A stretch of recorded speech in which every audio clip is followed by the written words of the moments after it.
Seja bem-vindo para mais esse tempo de adoração a Deus.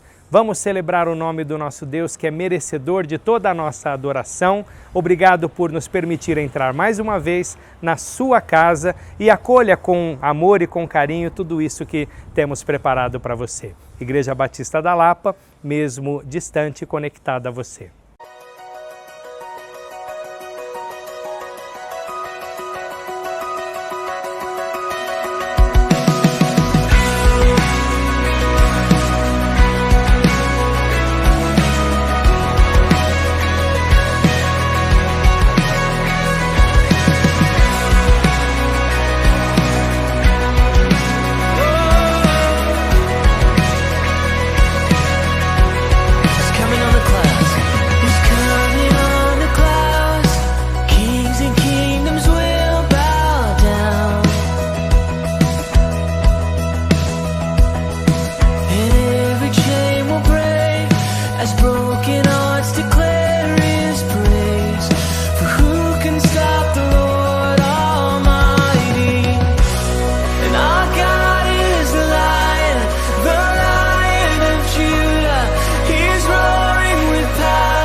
Amém. Vamos juntos celebrar o nosso Deus mais uma vez. Que bom que você escolheu estar aqui conosco. E mesmo distante, mesmo nesse isolamento, é bom saber que você está pertinho aí da telinha. Pertinho da telinha. Irmã Maria Amália, tantos outros queridos que estão conosco. Como é bom celebrar com você. Estamos com saudades. Mas um dia isso vai acabar. Mas eu tenho certeza que aquele que é poderoso para fazer muito mais daquilo que pensamos e planejamos, está pronto a derramar as bênçãos dele na minha vida e na sua vida nessa celebração. Vamos celebrar. A ele seja dada a honra e toda a glória. Glória e majestade. Glória e majestade estão diante dele. Força e formosura no seu santuário. Glória e majestade estão diante dele. Força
Bom dia, amada igreja. Mais uma vez aqui para falarmos do nosso momento missionário. Seja uma ponte conectando pessoas a Jesus. Existem 3 tripés na obra missionária. Mãos que abençoam, joelhos que se dobram e pés que vão. Esses 3 tripés, eles são básicos, essenciais para que a obra missionária aconteça. E hoje eu quero falar do tripé mãos que abençoam. Como minhas mãos podem abençoar a obra missionária? Eu posso abençoar a obra missionária contribuindo financeiramente para o sustento dos nossos missionários que estão espalhados pelo campo, contribuindo para o sustento de todos os projetos que nós estamos desenvolvendo como Convenção Batista do Estado de São Paulo. Então, eu queria responder a uma pergunta que pode estar surgindo na sua cabeça. Como eu posso fazer uma oferta expressiva para abençoar essa obra? Como eu posso fazer uma oferta que demonstre o meu amor por missões e o meu desejo de obedecer a Deus? Bem, primeiramente eu gostaria de dizer que você deve estipular um alvo pessoal entre você e Deus. Você deve orar sobre isso, deve perguntar ao Senhor o que Ele quer que você faça, com quanto você pode abençoar essa obra e você deve estipular este alvo. E aí você vai se esforçar para alcançá-lo. É necessário esforço, não é algo simples. Há várias formas de se fazer isso. Algumas pessoas vendem coisas durante os períodos das campanhas missionárias, produzem alguma coisa e vendem. Há outras famílias que escolhem apertar um pouquinho o orçamento, deixar de comprar alguma coisa. Por exemplo, você gosta de comer pizza com a sua família? Talvez sim, talvez não, mas vamos ao exemplo. Se você todo mês compra uma pizza, digamos uma pizza apenas por mês, com um refrigerante, você deve gastar em torno de R$50. Se você abrir mão durante a campanha de uma pizza, você já teria R$50 para abençoar um trabalho tão grandioso, um trabalho tão lindo, um trabalho de alcançar corações, de salvar vidas, meus irmãos. Então, você deve fazer esse alvo e deve perguntar a si mesmo: o que eu posso fazer? Como eu vou fazer? Eu peço licença para dar um exemplo pessoal. Na minha família, nós fazemos as ofertas missionárias da seguinte forma: a cada campanha nós separamos o equivalente a um outro dízimo. Cada campanha missionária, nós ofertamos o dízimo, nós entregamos o que já é do Senhor e separamos o equivalente a um outro dízimo para ofertar. Então, a gente faz isso ofertando na igreja local e nas outras igrejas por onde a gente vai. Na campanha passada, por exemplo, nós ofertamos aqui e participamos em uma outra igreja que estava vendendo algumas coisas. Nós compramos 2 cabritos. E esses 2 cabritos, o dinheiro desses 2 cabritos, essa igreja está investindo, juntamente com outras coisas que eles estavam vendendo, está investindo na campanha missionária. Então, é algo que traz muita alegria, meus irmãos. Não é algo assim que a gente faz porque está sobrando. Então esse mês estava sobrando bastante dinheiro. Não. Às vezes fica mais apertadinho, às vezes o nosso filho quer alguma coisa que a gente diz: esse mês você não pode, filho, porque esse mês a gente vai dar para Deus. Mas isso traz alegria, traz um senso de realização, um senso de paz e aquela coisa boa de poder dizer assim: eu participo dessa obra, eu estou aqui no estado de São Paulo, eu estou participando dessa obra tão grande, eu estou sendo uma ponte e estou conectando pessoas a Jesus. Então eu convido você a orar e a dizer: Senhor, como eu posso fazer mais? O que o Senhor quer que eu doe? Como as minhas mãos podem abençoar? Me ensina a doar com liberalidade. Esse é o desejo de Deus para mim, para você, para cada um de nós. Então, oremos sobre isso e que Deus nos abençoe.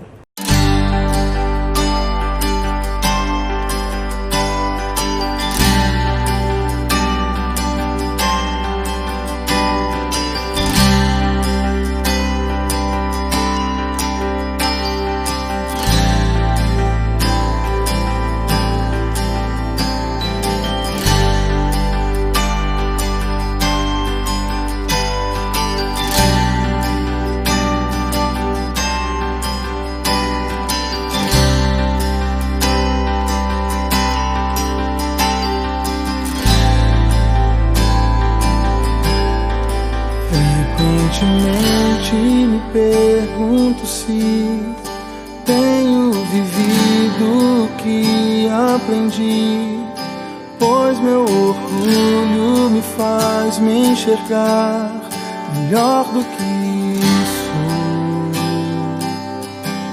Será que consigo ao próximo olhar, sem com meu olhar várias pedras lançar? Se a mão que eu estendo prefere ferir do que ajudar, desconstruir preconceitos, reconstruir de outro jeito, onde o amor alicerce pontes aos outros. Mesmo que toda a ciência eu souber e a fluência em 1000 línguas tiver, ou pela fé lançar montes ao mar, ainda é nada. Mesmo que tudo que eu tenho eu der e a minha vida uma causa entregar, nada é completo se em mim não houver amor de verdade.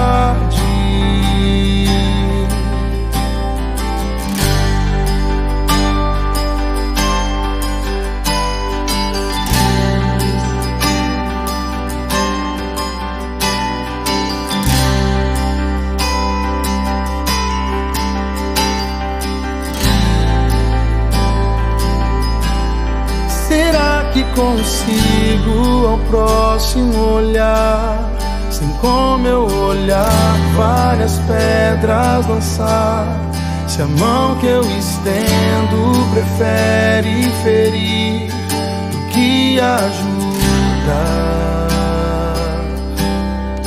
desconstruir preconceitos, reconstruir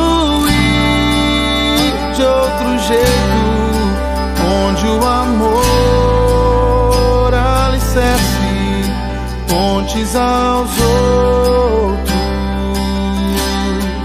Mesmo que toda a ciência eu souber e a fluência em 1000 línguas tiver, ou pela fé lançar montes ao mar, ainda é nada.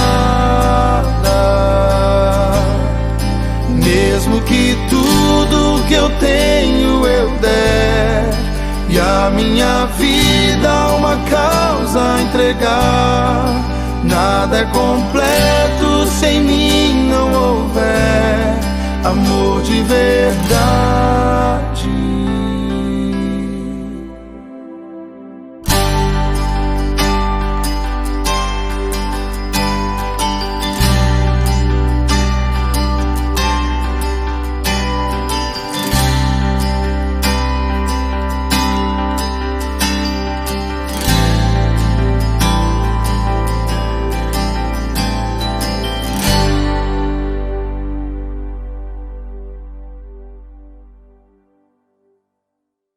Esse tem sido um tempo precioso para crescermos como discípulos de Jesus e nos envolvermos em cada área da nossa igreja, em especial nesta área que é a contribuição financeira. Continue expressando a sua fidelidade através do dízimo, a sua generosidade através das ofertas, o seu compromisso com a sua igreja local. Somos uma família e tenho certeza que o Senhor vai sustentar a sua vida, a sua família e também vai nos sustentar como Igreja de Jesus Cristo. Contribua, se envolva, participe e continue firme na caminhada com Cristo e na caminhada comunitária. Deus te abençoe grandemente.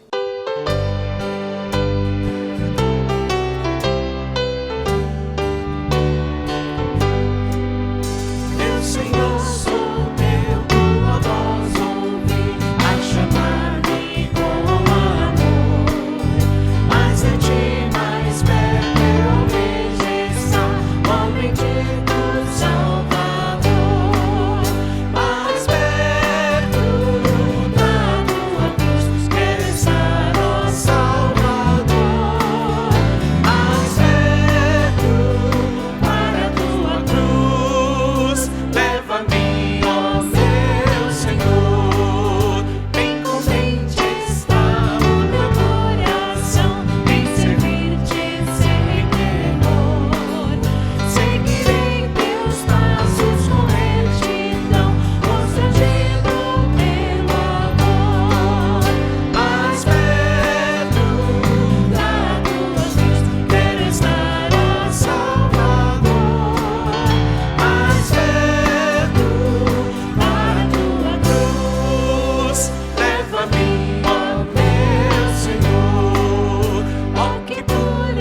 Graça e paz, minhas irmãs e meus irmãos queridos. Nós estamos vivenciando um tempo difícil que tem se prolongado, tem se arrastado por semanas e meses, mas a grande vantagem disso é que a gente tem experimentado o cuidado de Deus de um modo muito especial. Deus tem sido extremamente generoso com o seu povo. Eu tenho certeza que você pode testemunhar, juntamente comigo, que a bênção do Senhor tem estado sobre a sua vida, sobre o seu lar, e isso é muito especial. Eu louvo a Deus pela IBL, louvo a Deus por sua vida, oro por você todos os dias e eu tenho certeza de que aquilo que a gente não pode fazer, aonde o nosso braço não alcança, Deus está cuidando de cada um dos seus filhos, Deus está cuidando de você. E agora, com muita alegria, eu quero convidar você a juntos meditarmos na palavra do Senhor.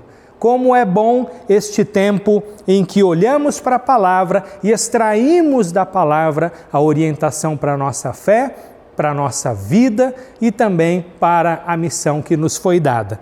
O tema da mensagem que nós vamos refletir é uma arca para a nossa salvação. Se baseia no livro de Gênesis, no capítulo 6, mais especificamente, versículos 5 a 8, mas a história que nós vamos tratar, a história do dilúvio, abrange mais de um capítulo, vale muito a pena depois, com muita calma, você se debruçar calmamente e poder então desfrutar dessa riqueza da palavra de Deus.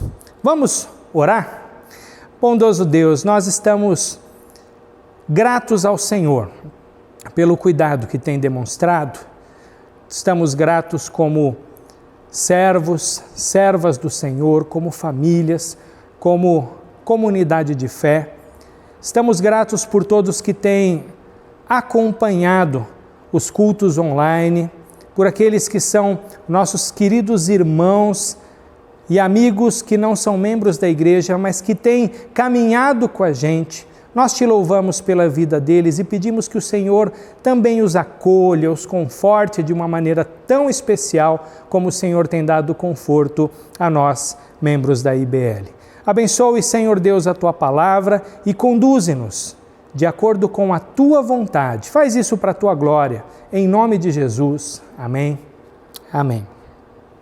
O primeiro grande período de isolamento na história humana foi experimentado por Noé e por sua família.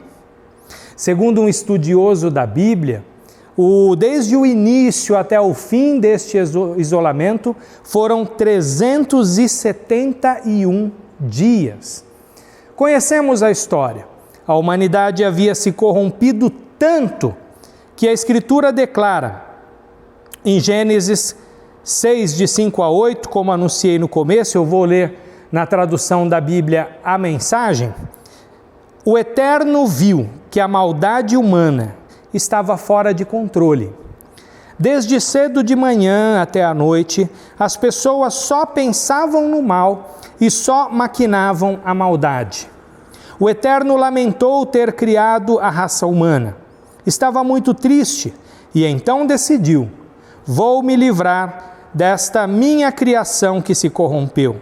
Vou dar um fim a tudo: pessoas, mamíferos, cobras, insetos, aves, tudo o que criei. Estou triste por tê-los criado. E assim o Senhor determinou que um dilúvio, que provavelmente foi de proporções globais, destruísse a terra. Eu não pretendo comparar aqui este nosso período de isolamento com aquele. Não quero comparar a pandemia do coronavírus ao dilúvio, como se Deus estivesse da mesma maneira punindo a humanidade e toda a criação. Eu acho que essa nunca é uma questão muito simples. Os acontecimentos no mundo não são mera questão de causa e efeito. Não são não é simplesmente uma questão de plantar e colher, de crime e castigo, ainda que isso também aconteça. Nós aprendemos com o próprio Senhor Jesus que a lógica do reino não é essa. Os motivos são outros, a proporção é outra, o momento é diferente, a fase da história da salvação é completamente outra. Mas, sem dúvida, no que diz respeito à pandemia, ninguém está livre do sofrimento, do medo, da inquietação, da preocupação com o futuro. Por isso eu quero chamar a sua atenção para uma questão muito importante. Diz respeito a como Deus age com relação aos seus filhos quando estão passando por tempos difíceis. Depois de anunciar a decisão divina de destruir a criação que havia se corrompido completamente, o texto bíblico diz assim: mas Noé era diferente. E o Eterno gostou do que viu em Noé. O que nós temos aqui é o olhar surpreendentemente atento e cuidadoso de Deus para cada um dos seus filhos. Só existe uma certeza que nós podemos ter neste tempo de incertezas: Deus sempre irá cuidar dos seus filhos. Ele sempre proverá uma arca para a nossa salvação. Se por um lado Deus estava castigando a terra, porque assim exigia a sua justiça, por outro lado, nós encontramos o Senhor provendo livramento para o seu servo Noé, sua família e também parte da criação. Porque assim como as águas do dilúvio cobriram a terra, Deus cobre de misericórdia aqueles que confiam nele, aqueles que lhe obedecem, aqueles que pertencem a ele. Por isso Deus falou com Noé, dando instruções detalhadas a respeito do que Noé tinha que fazer. Deus revelou o seu plano ao seu servo. Noé deveria construir uma arca para abrigar a sua família e também um casal de cada espécie de animais e também o mantimento necessário para o longo período de isolamento que eles teriam de passar. Claro que isso, de maneira nenhuma, significa que nós teremos sempre orientação específica e detalhada de Deus em situações complicadas. Mas o certo é que para cada situação da vida,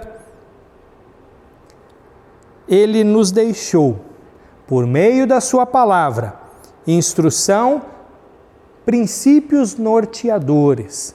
Quando nós não temos uma orientação direta, o Senhor nos oferece princípios que podem dirigir as nossas decisões e sustentar a nossa fé. É assim que Deus age, e assim como Deus selou por fora a arca de Noé, Ele também nos manterá sempre seguros em suas mãos. Depois que Noé, sua família e os animais entraram na arca, veio então imediatamente o dilúvio. Foram 40 dias e 40 noites de chuva torrencial e também de inundação, de maneira que até os cumes dos montes foram cobertos pelas águas. Depois ainda levou bastante tempo para que a água baixasse, o solo secasse, permitindo a todos que desembarcassem da arca e se deparassem com um novo mundo, também preparado por Deus. A arca, portanto, foi o instrumento de livramento e também de sustento para Noé e também a sua condução para uma nova vida. Durante a tormenta, ele não tinha o que temer. Estava isolado de tudo aquilo que havia, de todo o perigo que estava do lado de fora, mas ele não estava isolado de Deus. Deus estava presente, Deus estava guardando, sustentando a todos ali na arca. Ele não precisava guardar ansiedade com relação ao futuro, porque uma aliança havia sido firmada por Deus com ele e também com o restante da criação. Noé podia dormir tranquilo, porque viveria cada um dos dias que o Senhor havia determinado para ele. Os seus filhos e depois os seus netos se tornariam a base para uma nova humanidade. Será que Noé e sua família eram as únicas pessoas justas na face da terra naquela época? Será que nenhum deles teve a chance, além de Noé e sua família, de ser salvo? Ninguém além deles foi encontrado justa, mas não recebeu o amparo, o cuidado das mãos do Senhor? Será que Deus poderia ter se esquecido de demonstrar misericórdia para alguém? Se nós voltarmos um pouco atrás, no capítulo 5 de Gênesis, nós encontramos todo este capítulo dedicado à genealogia da raça humana, desde Adão até os filhos de Noé. Quando nós percebemos a importância e a beleza das genealogias bíblicas, nós não sentimos mais o desejo de pular essas partes durante a nossa leitura, achando que elas são tediosas e cansativas. Elas são importantes. Elas trazem instruções que precisam ser compreendidas e que não podem ser ignoradas. Ao apresentar tantos nomes, detalhes na vida das pessoas, laços familiares, as genealogias testemunham que Deus não faz tratamento em massa. Nós não somos apenas números ou estatísticas para o Senhor.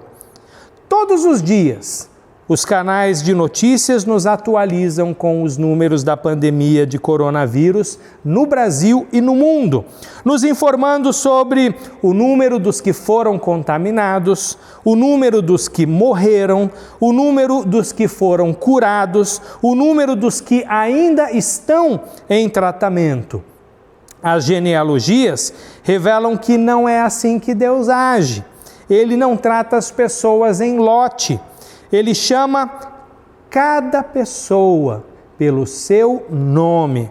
Ele conhece os laços familiares de cada um. Ele conhece os acontecimentos da vida de cada pessoa. Deus não se dirige de maneira nenhuma a uma multidão sem rosto, mas trata cada pessoa como sendo única. Cada uma é perfeitamente conhecida por Ele e é individualmente amada. A genealogia revela o tratamento de Deus para com cada um e demonstra o papel de cada um no plano de Deus. Ele expressa um cuidado muito particular com você, comigo, com cada pessoa. Ele conhece cada necessidade e também cada situação. As genealogias na Bíblia mostram o nosso Deus se envolvendo pessoalmente com o seu povo e permitindo que cada filho seu cultive com ele de intimidade. Essas listas, elas também nos advertem da responsabilidade individual e específica que nós temos com relação a Ele, com os outros e também com os dons que Ele nos confiou e nos deu para servir. O apóstolo Pedro se referiu a Noé como pregador da justiça, o que significa que Noé anunciou a palavra de Deus durante muito tempo, em palavras e também em ações, enquanto construía a arca. Deus deu às pessoas daquele tempo oportunidade, espaço, tempo necessário e suficiente para que elas pudessem se arrepender dos seus maus caminhos e se voltarem a Ele. Mas o tempo e a oportunidade chegaram ao limite, até que um dia as portas da arca foram fechadas.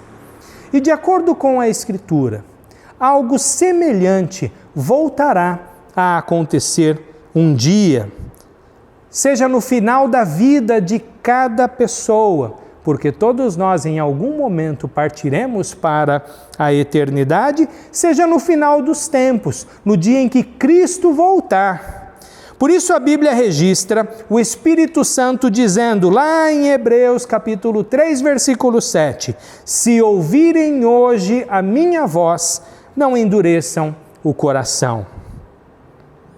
Eu quero repetir mais uma vez que eu não estou comparando o dilúvio com a pandemia de coronavírus, nem afirmando que a pandemia seja um castigo divino. Embora eu creia que em alguma medida ela representa o juízo de Deus na história e é, sobretudo, um chamado ao arrependimento. Eu creio firmemente na soberania de Deus sobre a pandemia, assim como creio na soberania de Deus sobre o dilúvio e sobre qualquer outra situação na nossa vida particular ou no mundo de um modo geral. E não é uma soberania despótica de um ser supremo controlando a realidade com frieza e mão de ferro. Aliás, na passagem bíblica que nós lemos, está muito claro como foi aguda a tristeza divina ao olhar a condição da humanidade e decidir pelo dilúvio. Está escrito literalmente assim: ele sentiu grande tristeza e isso lhe cortou o coração. Mas a soberania de Deus sempre demonstra um sentimento de intensa compaixão. Nós podemos contemplar a qualidade dessa soberania com toda clareza quando nós olhamos para Jesus de Nazaré. A pandemia de coronavírus está, sem dúvida, deixando em nossos lábios um gosto amargo de morte. Esse sabor é uma amostra do quanto a criação sofre em consequência da queda. Em Romanos 8, Paulo fala que a criação agoniza em dores de parto. Mas o gemido da criação não significa de modo algum que Deus a destruirá. Isso não vai acontecer, nem agora e nem jamais, porque o que Deus promete na Escritura é que irá restaurá-la e junto com ela os seus filhos que também gemem, que também estão sofrendo. E a certeza de que nós podemos ter, de que a redenção, tanto da criação como a nossa, não só se tornou possível, mas já é uma realidade em andamento, é que a justiça implacável de Deus,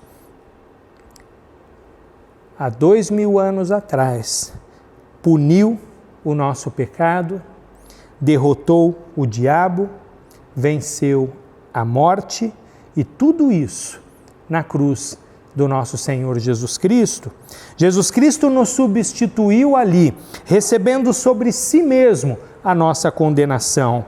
A ira de Deus, que é a sua resposta santa contra toda forma de injustiça acumulada na história, recaiu sobre Jesus da mesma maneira que as torrentes do dilúvio atingiram a arca e inundaram a terra. Mas diferente de Noé, Jesus não teve uma arca para se proteger. Ele não foi objeto de compaixão, mas objeto de desprezo, escárnio, humilhação, zombaria. ele não recebeu socorro, ninguém lhe estendeu uma mão de livramento, mas recebeu açoites, bofetadas, pregos, espinhos e vinagre para beber. Sobre ele veio a inundação da ira de Deus. As consequências do nosso pecado recaíram sobre ele. Mas foi justamente por causa disso que desde então, Deus, quando olha para os seus filhos, quando olha para você, quando olha para mim,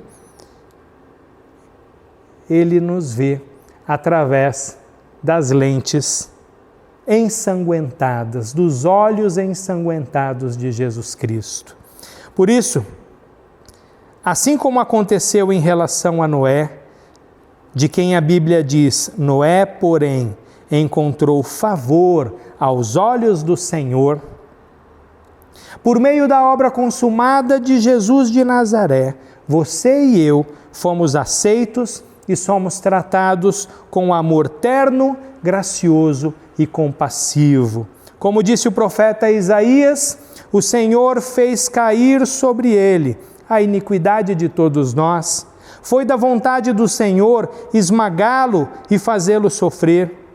Ele tomou sobre si as nossas enfermidades e sobre si levou as nossas doenças. Ele foi traspassado por causa das nossas transgressões, foi esmagado por causa das nossas iniquidades. O castigo que nos trouxe paz estava sobre ele e pelas suas feridas fomos curados. Pela graça de Deus, por meio da fé, nos méritos de Jesus Cristo, nós somos libertos das consequências eternas do pecado, somos protegidos e sustentados pelo seu imenso poder.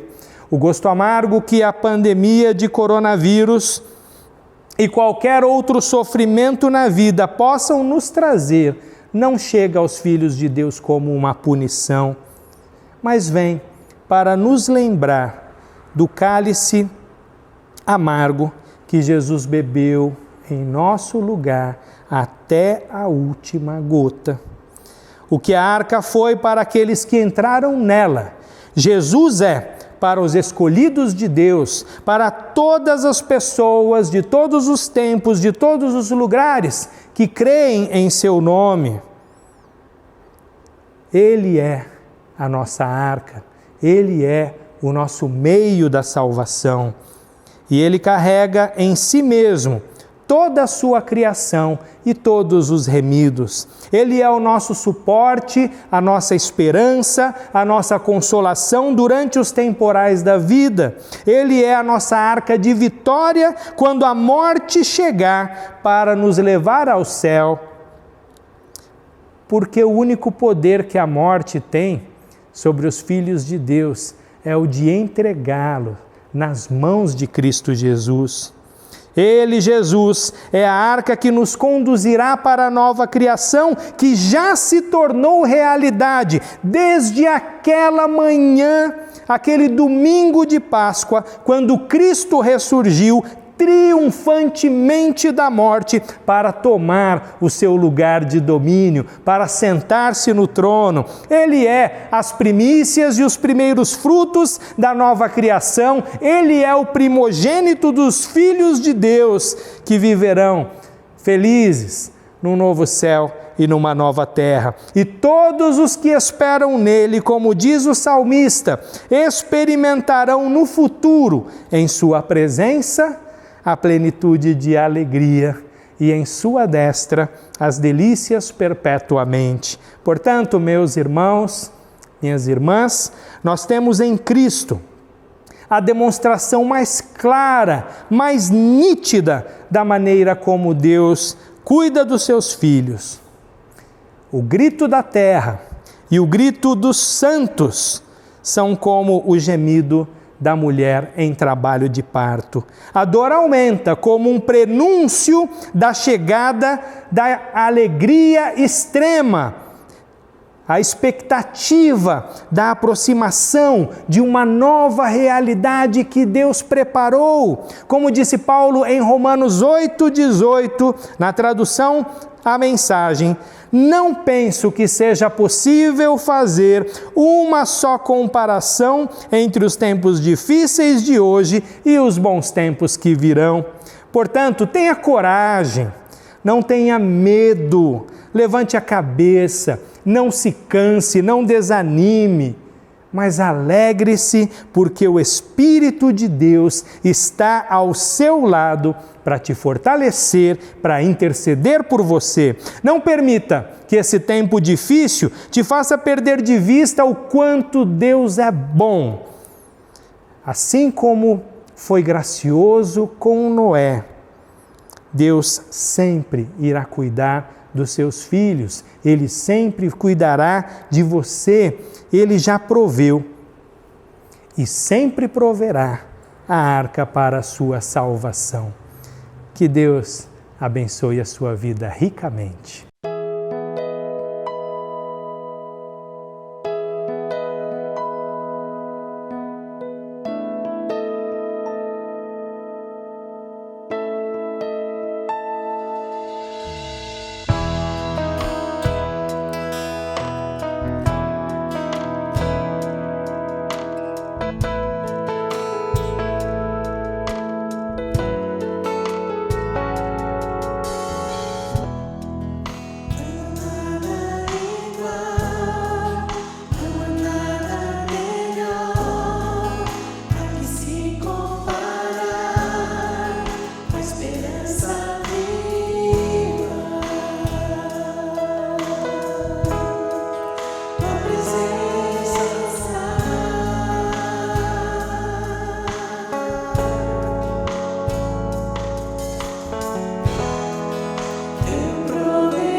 Agradecemos você por sua audiência e por sua participação e convidamos você para juntos, ainda hoje, às 18 horas, novamente prestarmos ao Senhor a adoração que Ele merece. Igreja Batista da Lapa, mesmo que distante, conectada a você.